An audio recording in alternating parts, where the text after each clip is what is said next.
আসসালামু আলাইকুম। এই তো বাড়ি ফিরা হলো না, কিছু কাজের জন্য। এই তো নিজের গ্রামের বাড়ি ছাড়া করতে হলো। জীবনটাই মনে হয় আর কোনো দিন গ্রামের বাড়ি ঈদ করতে পারবো না, শুধু একটা কারণের জন্য, আর বেশি কিছু না। গরম মা নাইগা দেখা এলাকা গ্রামের বাড়ি কোনো দিনও ফিরা হয় না, গ্রামের বাড়ি যাওয়া হয় না। আছে মা, সৎ মা, যদি যাই তাহলে তার ব্যবহার খুব খারাপ হয়ে যায়। ঈদ আর ঈদ থাকে না, ঈদ মাটি হয়ে যায়। এই জন্য আর গ্রামের বাড়ি ফিরা হয় না।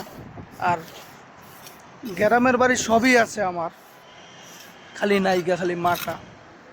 মা নায়িকা দেখে আমার ঈদই মাটি হয়ে যায়।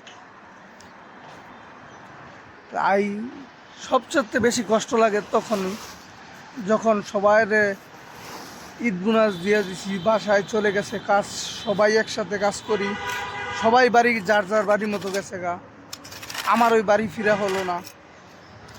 তাই আমার মতো যে আছে তার কষ্টটা দেখে অনেক কষ্ট লাগে নিজের কাছে, যে এ দুনিয়ার যার মা নাই তার দুনিয়ার কেউ নাই, এটাই বাস্তব।